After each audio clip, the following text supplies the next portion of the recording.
Саламатсыздар ма, құрметті оқушылар? Бүгін біз көлбеу бұрышпен лақтырылған дененің қозғалысының екінші бөлігі, яғни есептер шығарамыз. Есімізге түсіре кетейік.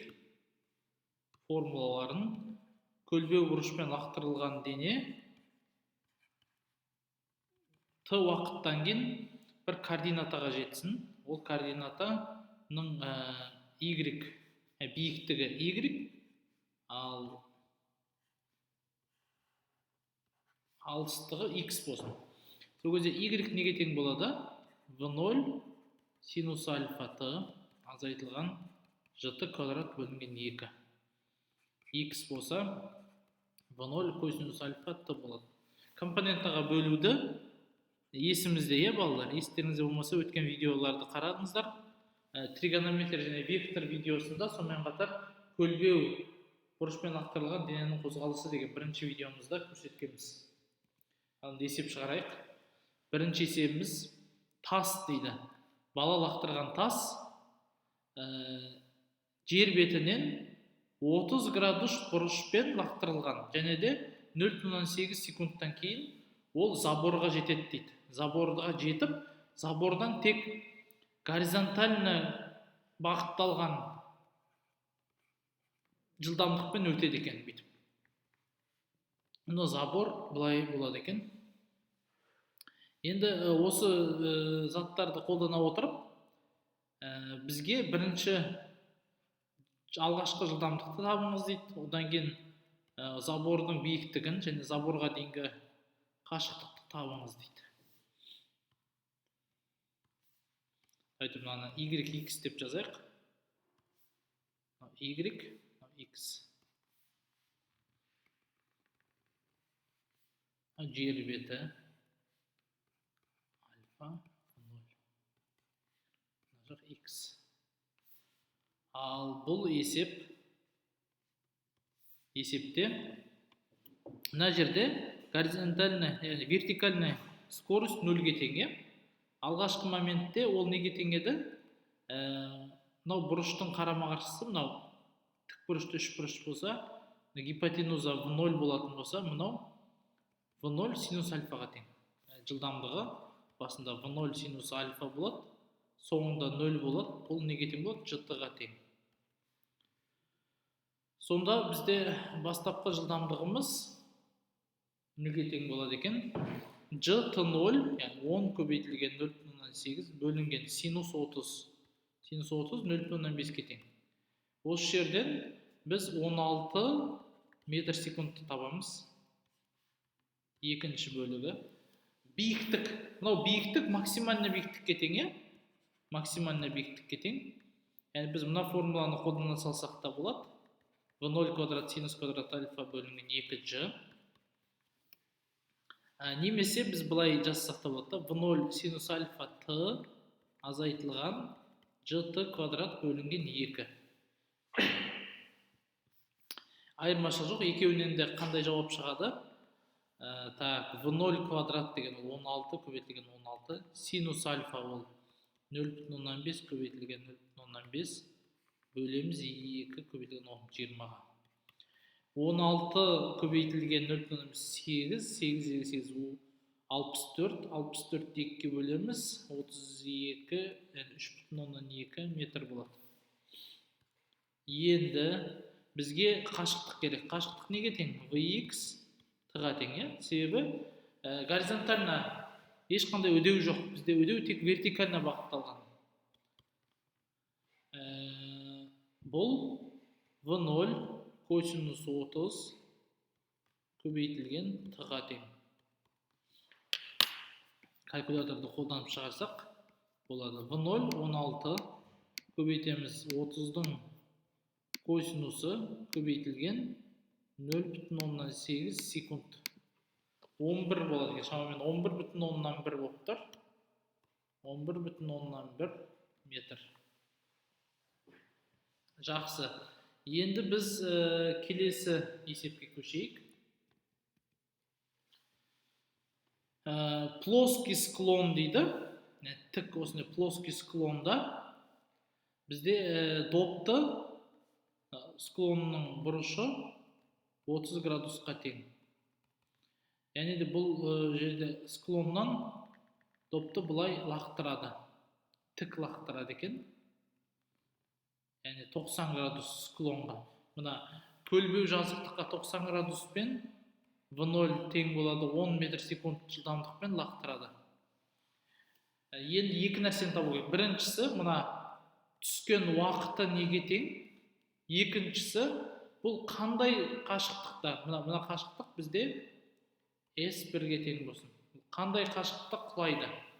Осы екеуін табуымыз керек. Жақсы, енді біз біріншіден бұның бұрышын тауып алайық. Қараңыздар. Бізде мынау 30 градус болса, мынау 30-ға тең, онда мына бұрыш неге тең? 60-ға тең, Сонда бізде мына зат 60 градуспен горизонт бетіне 60 градуспен лақтырылған екен. Онда оның екі компонентасын таба аламыз. Бастапқы X компонента және де V0 Y компонента. V0Y бөлінген V0 тең болады синус 60, себебі қарама-қарсы катет бөлінген гипотенуза, бұл тікбұрыш үшбұрыш. Сонда бізде алғашқы жаңағы жылдамдығы V0 синус 60 болады. Енді V0x бөлінген V0 тең болады косинус 60. Яғни горизонталь бағыт проекциясы V0 косинус 60-қа тең. Сосын енді түскен қашықтықтарын белгілейік бұлай. Басқа түсті таңдайық. Міне мына жағы, міне мына жағы. Ол бізде Y болсын, мынау X болсын. Y бізде ол мына гипотенуза S1 болатын болса, 30 градус болатын болса, Y бізде неге тең? S1 көбейтілген синус 30-ға тең, себебі ол қарама-қарсы катетте. X неге тең? S1 көбейтілген косинус 30, себебі ол іргелес катет. Ал енді біз теңдеуін жазамыз. X тең болады V0x T. Өтеуі жоқ ешқандай. T-ны бұлар үлкен әріппен белгілеген екен, бізде үлкен T әріппен белгілейік. Y минус Y себебі ол төмен қарай түсіп жатыр ғой. Төмен қарай түсіп жатыр.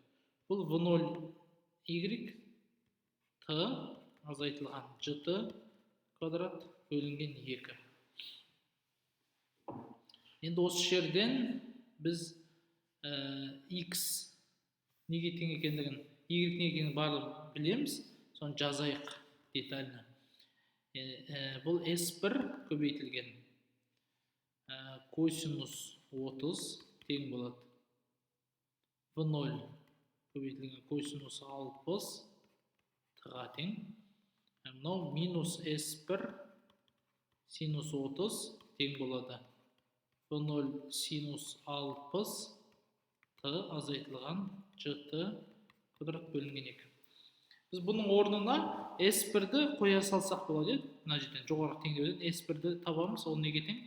V0 косинус 60 T бөлінген косинус 30-ға тең. Бұл минус V0 косинус 60 синус 30 T бөлінген косинус 30. Осы теңдеуден біз қазір келесі бетте тауып алайық. Так, V0 синус 60 T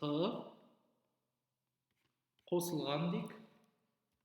Мына нені қасында келіп алайық. V0 косинус 60 синус 30 бөлінген синус 60. Косинус 60. Жоқ, косинус 30 екен.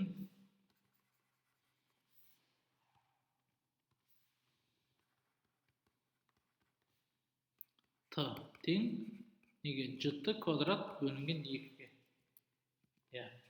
T-ларды қысқартып жібереміз. Сонда мына жерге біз косинус 30-дан беретін болсақ, V0 көбейтілген косинус 30 ол неге тең? Косинус 30 ол синус 60-қа тең.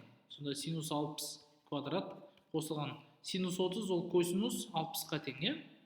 Косинус 60 квадрат бөлінген косинус 30 тең болады. Жт бөлінген 2. Мынау неге тең? Мынау бізде 1-ге тең, е? Мына нәрсе. Сол үшін мына жерде біз т-ны тауып алдық. Ол 2v0 бөлінген ж косинус 30-ға тең екен.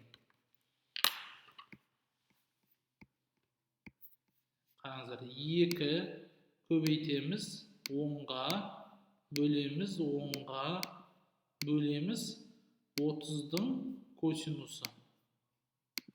2,3 дейді шамамен.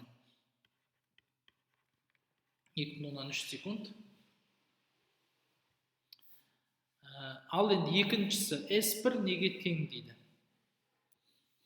S1 ана формуланы жаза саламыз. Бізде S1-іміз V0 косинус 60 Т бөлінген косинус 30-ға тең. 10 көбейтеміз 2,3 бөлінген косинус 60 бөлінген косинус 30. Bunu көбейтеміз 10-ға, көбейтеміз 60-дың косинусына, бөлеміз 30-дың косинусына. Тең болады 13,33 шықтыр. 13,13 метр. Бұл есепті басқаша шығарсақ та болады, балалар. Бұл жол енді оңай жол емес. Енді екінші жол шығару жолын көрсетейік. Бұл біраз қиындау шығару жолы. Но кейде есептерді әлдеқайда оңай шығару жүруге болады. Біз бұл жерде гравитацияны қараңыздар. Үдеуді екі компонентаға бөлсек болады. Параллельно және перпендикулярна қылып. Сонда мына үш бұрышты қарастырайық. Так. Бұл жерде мынау 30 градусқа тең. Значит, мынау бізде 60-қа тең болады. Себебі мына екеуі бірге 90 градус болады. Онда 60 болса, мынау 90, мынау болса 60-қа тең. Ал мынау 30-ға тең. Мынау G болатын болса, G көбейтілген синус 30-ға тең. Мына жағы G көбейтілген косинус 30. Іргелес, яғни 30 градустың іргелес катеді, ал мынау қарама-қарсы катеді. Сөйтіп біз мына жерде A1 және AY дейік, мынау AX болсын. Сонда екі үдеуге бөлсек болады. Сол кезде біз бұны төңкереміз, мынандай халге келтіреміз. Біздің денеміз басында былай қарай жоғарғы лақтырылады, және де былай қарай AX үдеуімен жүреді, астыға қарай бізде AY үдеуімен жүреді. Былай құлайды ғой. Сонда бұл жерде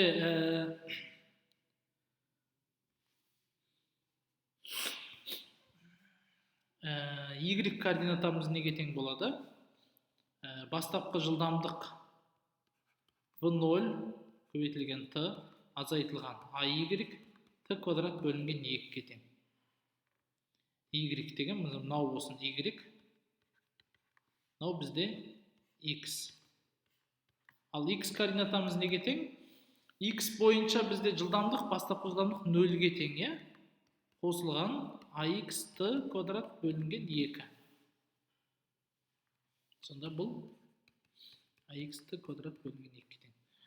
Y координатамыз не істейді бізде? Қайтадан 0-ге тең болады, мына құлаған нүктесінде бұл жерде Y 0-ге тең. Осы жерден уақытты таба аламыз. Басқа уақытымыз бізде неге тең болады? Т қысқарады, 2v0 бөлінген AY болады. Сосын мына X-ті сол жерден таба аламыз. AX көбейтілген Т квадрат, яғни 4v0 квадрат бөлінген 2 AY квадрат. Все, екеуінде таптық. AY пен AX орнына қоямыз.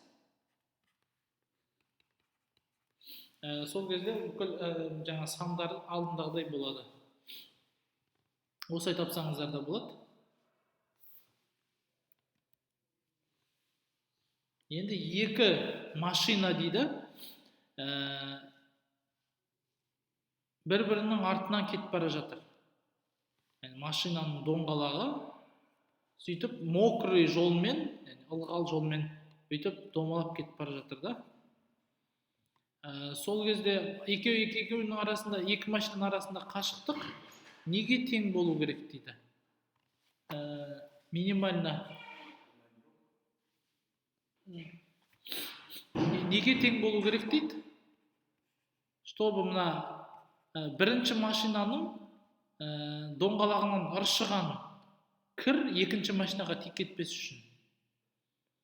Жақсы, енді бұл жерде доңғалақта кез келген нүктеде, мысалы мына жақта былай, мына жақта былай, әртүрлі бұрышпен ұшалады, содан қарайық, ең максимально ұшалатын бұрышты қарастырамыз. Сосын содан кішкентай болса, онда ол точно тимейді. Енді V0 біз формула естеріңізде ғой, S максимумның формуласы неге тең еді? V0 квадрат синус 2 альфа бөлінген G. Синус 2 альфа деген функция максимально неге тең? Синус 2 альфа өзі максимально синус деген угол, функция тек бірге тең болады. Ол қай жағдайда, егер 2 альфа 90 немесе альфа 45 градусқа тең болғанда. Значит, бізде S максимум ол, R немесе біздің бұл есептегі жағдайда R қашықтығы V0 квадрат бөлінген G-ға тең екен. Сол кезде ол кір точно тимейді екінші машинаға. 150 км сағатты әлбетте метр секундқа айналдыруымыз керек. 150 бөлінген 3,6 тең болады неге? 150 бөлінген 3,6 тең болады осыған. Оны да тағы оның квадратын аламыз, бөлеміз 10-ға, сонда жауап бізде 173,6 болады екен. 3,6 метрге тең. Жақсы, енді келесі есепке көшейік. Тастың жылдамдығы V0 60 градуспен лақтырылғаннан кейін 2 есе азаят дейді 1 секундта. Осы тастың орын ауыстыруын табыңыз дейді. Модуль перемещения орын ауыстыру неге тең? Бізде не берілген? Бастапқы бұрышы берілген, уақыты берілген, болды.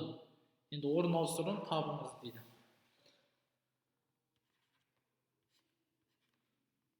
Жылдамдық басында V0-ға тең, оны екі компонентаға бөлсек болады. Бұл V0 синус альфа және V0 косинус альфаға тең. Косинус фи. Потом какой-то бір нүктеде оның жылдамдығы V0 бөлінген 2-ге тең болады. Яғни оның бұл горизонтально, вертикально V-ге неге тең болады? V0 синус фи азайтылған GT болады, азаяды. Ал Vx болса, сол қалпы қалады. Осыны табайық. Енді V0 квадрат бөлінген 4. Мынау соңғы жылдамдық неге тең? V0 косинус 60-тың квадраты қосылған V0 синус 60 азайтылған GT-тің квадраты. Осы жерден біз V0 квадрат бөлінген 4 тең болады. Косинус 60 негізі балалар неге тең? Косинус 60 синус 30-ға тең. Ол 0,5-ге тең, немесе 1 бөлінген 2 деп жазсақ. Сонда оның V0 квадрат бөлінген косинус квадрат, яғни 1 бөлінген 2 квадрат, ол 1 бөлінген 4 болады. Қосылған V0 синус альфа азайтылған квадрат. Неке бірін қысқартып жібереді. Значит, мынау бізде неге тең? 0-ге тең болып тұр, Ол не деген сөз? Значит, V0 синус альфа 60 тең болады G-ға. Мұнда V0 бізде жт бөлінген синус 60-қа тең. Яғни қанша? 10 бөлінген синус 60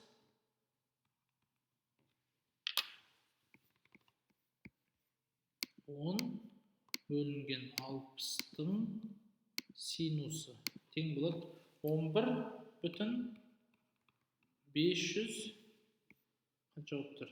47. Келесі есепке, келесі бөлігіне көшейікіз. Енді бұл заттың орын ауыстыруы неге тең? Бұл лақтырылады.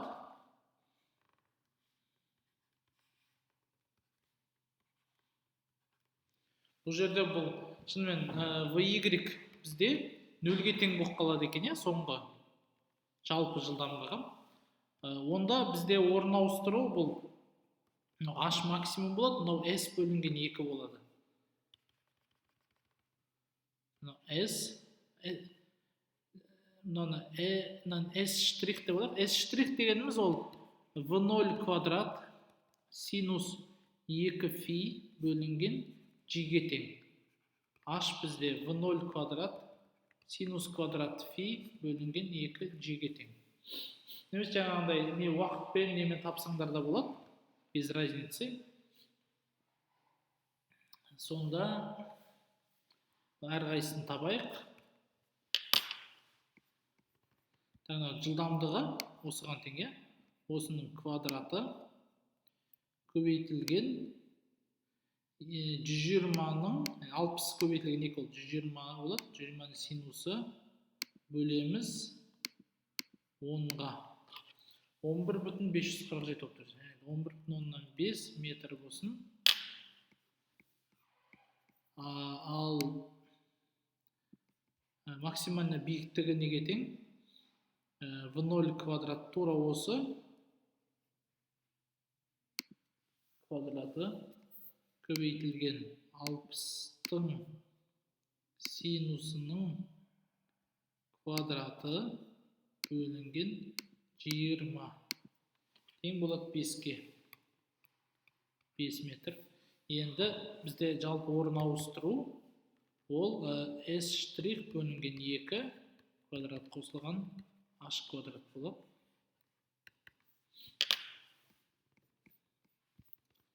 Яғни 25 қосылған 11,5 квадрат бөлеміз 4-ге. Бұның түбір асты 7,6. 7,6 метр болады екен. Жақсы, келесі есепке көшейік.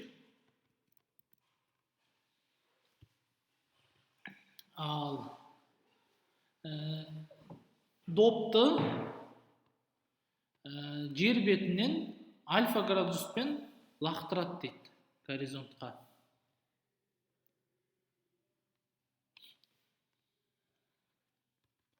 Сосын ол доп, альфа градуспен ұшқан доп. Ең биік нүктеге келген кезде дейді, А деген доп болсын, Б деген допты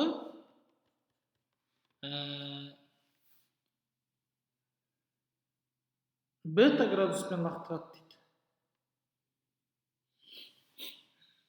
Сосын енді U мына екінші доптың жылдамдығы неге тең болу керек дейді. Егер ол екіншісі мына допты лақтырады, одан кейін тас лақтырады екен. Тас U жылдамдығын лақтырады. Егер тас допты ұрған болса, онда тастың жылдамдығы неге тең? Одан кейін тастың ұшу уақыты неге тең? Таспен доппен тигенге дейінгі ұшқан уақыты неге тең?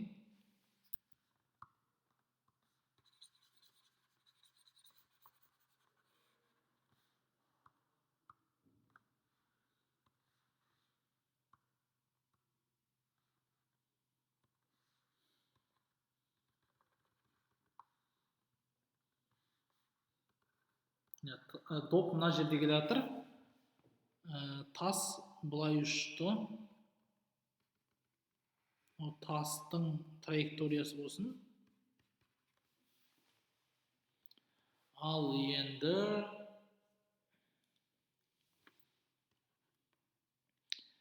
осы кезде доп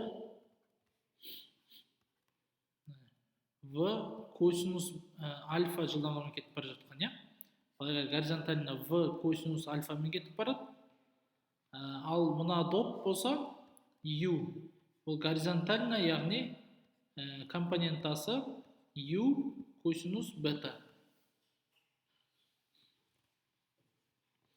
Енді доптың тастың несін теңдеуін жазайық. Мынау тас үшін бір x, y деген координата болсын, мына нүкте.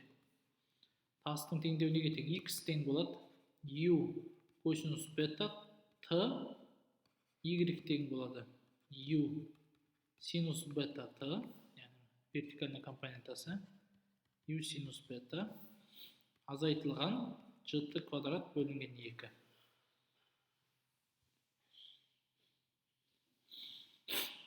Ал енді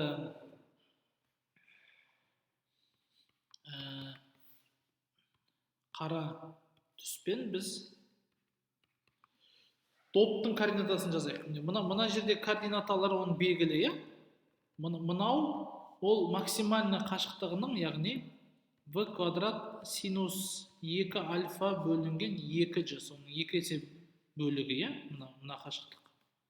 Одан кейін ол тағы да мына жерде қандай қашықтық жүреді?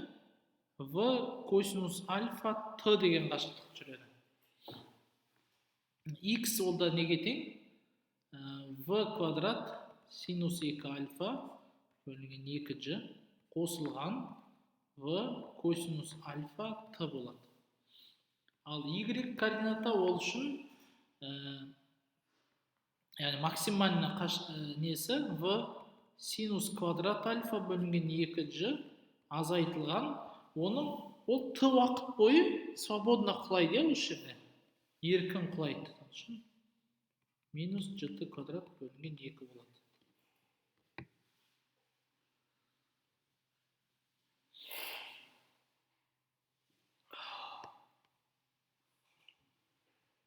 Енді осы теңдеулер арқылы біз табылатын сияқтымыз.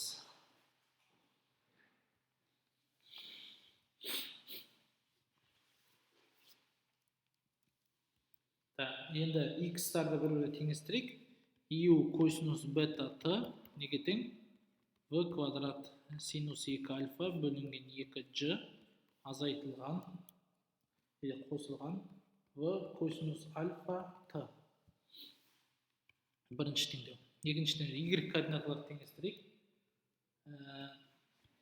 v квадрат синус квадрат альфа бөлінген 2g тең болады. Неге? u синус бета t. Қараңыздар. gt квадрат бөлінген 2-лер қысқарып кетті. Себебі мына қашықтық бізде gt квадрат бөлінген 2-ге тең, ал мынау бізде y-ге тең. Осы екеуінің қосындысы мынаған тең болып тұр. Так, енді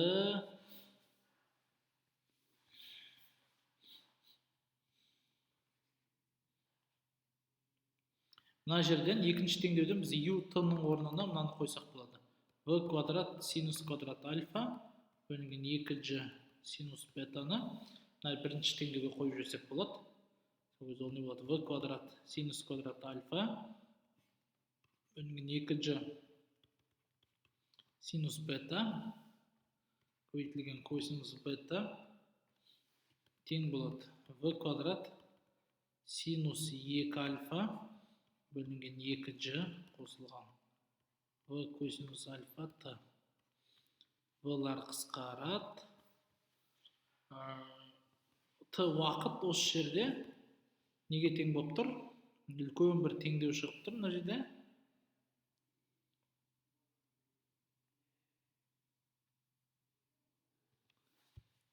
v синус квадрат альфа котангенс бета азайтылған синус 2 альфа бөлінген 2g косинус альфа.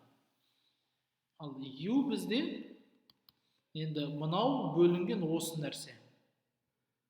Яғни v квадрат синус квадрат альфа бөлінген 2g синус бета бөлеміз уақыт v синус квадрат альфа тангенс бета азайтылған синус 2 альфа бөлеміз 2g косинус альфа. 2g қысқарады, v қысқарады. Жауап осылай қалады екен.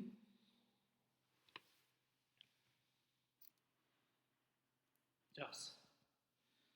Енді бүгінгі соңғы есебіміз екі дене бір уақытта гравитация, G деген гравитацияда қозғала бастады дейді. Екеуінің де бастапқы жылдамдықтар бір-біріне тең және модулі v0-ға тең. Және де бірдей жазықтықта, вертикаль жазықтықта орналасқан. Бірінші вектор горизонтқа альфамен, екіншісі 2 альфамен бағытталған. Қай уақыттан кейін екі жылдамдық, екі дененің жылдамдығы бір бағытқа қарайды дейді.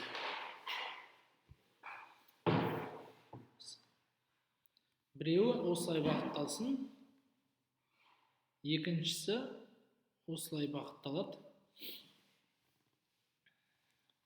Сонда какой-то моменттен кейін екеуі де бір бағытқа қарап тұр ғой бұлай. Или наоборот бола ма?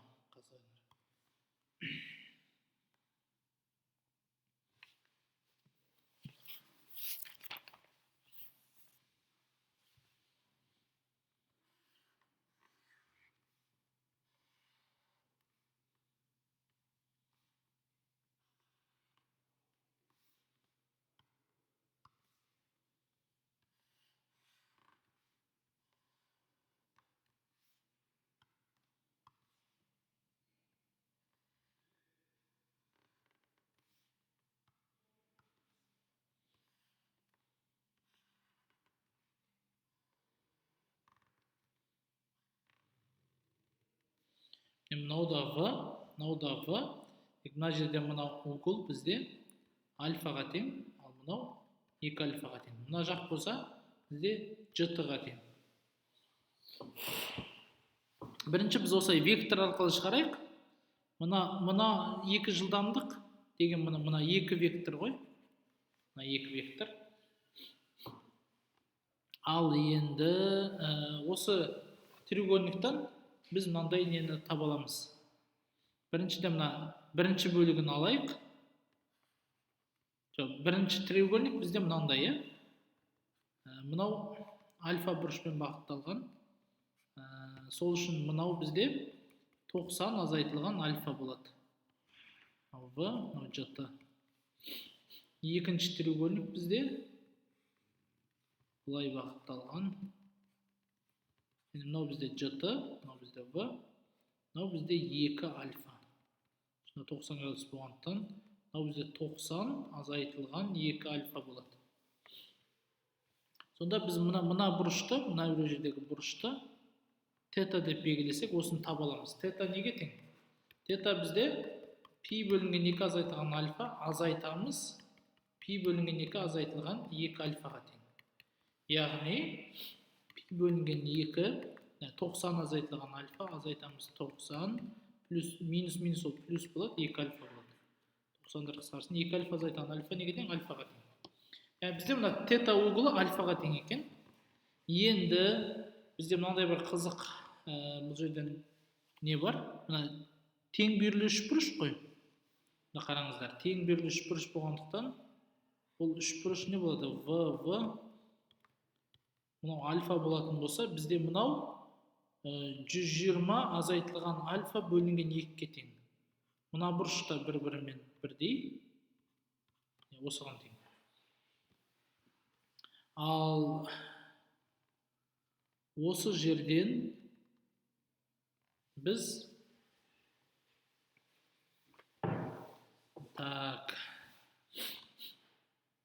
енді мынандай қызық бір информация пайда болады бізде. Екі треугольниктің любойын, екі үшбұрыштың любойын қарастырсақ болады, мысалы, мына үшбұрышты қарастыратын болсақ, бізде бұның бұрышын білеміз, енді пи азайтылған альфа бөлінген 2-ге тең. Мынау да пи азайтылған альфа бөлінген 2-ге тең. Значит, мына бұрыш бета бұрышы дейік, бұны таба аламыз. Бета бұрышы неге тең бізде? 180 азайтылған пи минус альфа азайтамыз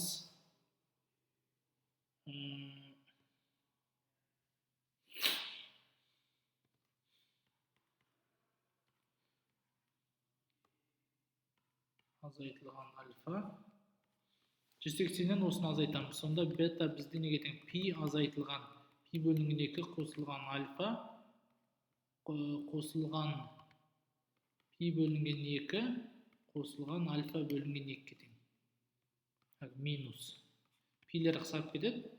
Бета бізде альфа қосылған альфа бөлінген 2. Яғни 3 альфа бөлінген 2-ге тең. Сонда мынандай өте қызық бір нәрсе шықты соңында. Мынау бізде жт, мынау бізде в. Онда мынау бізде 90 азайтылған альфа бөлінген 2-ге тең ғой. Мынау бізде неге тең? 3 альфа бөлінген 2-ге тең. Онда синус теоремасы арқылы таба аламыз, е? Синус теоремасы арқылы в бөлінген қарама-қарсы бұрыш синус 3 альфа бөлінген 2 тең болады. Жт бөлінген қарама-қарсы бұрыш пи азайтылған альфа бөлінген 2. Естеріңізде болса, синус 90 азайтылған альфа ол неге тең? Ол косинус, бета десек, ол косинус бетаға тең. Сол үшін бұны былай жасақ болады. Жт бөлінген косинус альфа бөлінген 2-ге тең. Осы жерден біз қайсын табуымыз керек? Уақытты таба аламыз. Қандай уақыттан кейін бұлар осылай бағытталады. В көбейтілген косинус альфа бөлінген 2 бөлеміз g синус 3 альфа бөлінген 2. Енді бірінші бұл вектормен шығару негізі оказывается оңайырақ жол. Ал қиынырақ жол екі жылдамдықтың да компоненталарын табамыз.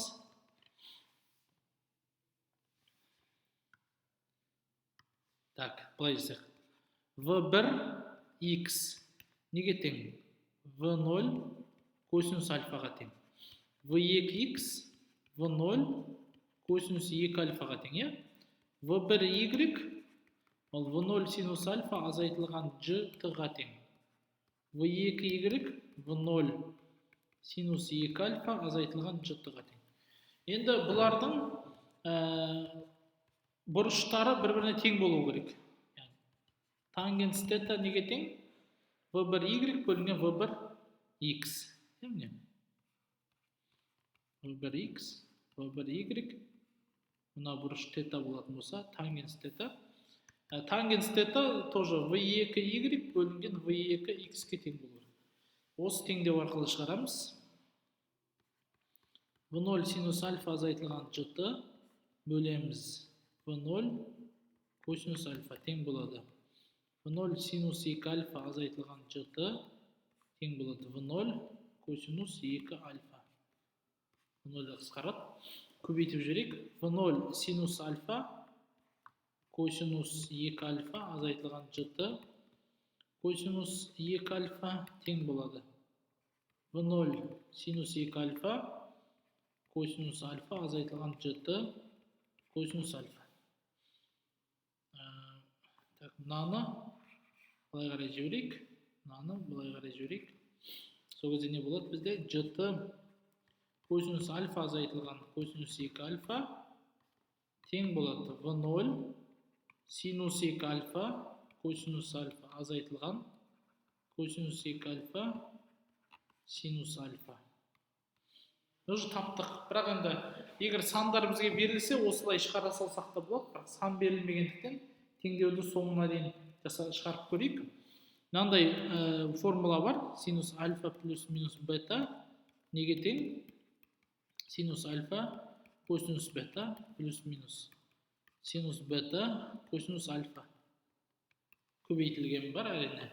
Сол үшін бізде мына бірінші теңдеуіміз неге ұқсайды? Синус альфа, 2 альфа, косинус альфа азайтылған косинус 2 альфа, синус альфа. Яғни синус 2 альфа азайтылған альфаға тең. Сонда осы жерден бізде синус альфа деген, мына формуладан синус альфа деген зат шығады екен. Сонда GT косинус альфа азайтылған косинус 2 альфа неге тең? В0 синус альфа болады. Ал бұны қалай біз ықшамдай аламыз? Біз косинус альфаны бета, мысалы, былай жасайық. Біз бұны косинус x плюс y деп жазайық. X минус y азайтылған косинус x плюс y. Сонда мынандай формула бар тоже. Косинус x плюс минус y неге тең? Косинус x, косинус y азайтылған қосылған синус x, синус y. Яғни бұдан бізде не шығады? GT көбейтілген косинус x, косинус y қосылған синус x, синус y азайтамыз. Косинус x, косинус y, минус ол плюс болады, синус x, синус y тең v0 синус альфа. Косинустар қысарып кетеді. Бұл жерде бізде GT көбейтілген 2 синус x, синус y тең болады v0 синус альфа. X пен y-ті қалай табамыз? X пен y-ті бұдан табамыз. X азайтылған y ол альфаға тең. X қосылған y ол 2 альфаға тең. Сонда x азайтылған y тең альфа, x қосылған y тең 2 альфа. Екен қосып жүрейік. Сонда 2x тең болады 3 альфаға. X 3 альфа бөлінген 2-ге тең, ал y альфа бөлінген 2-ге тең.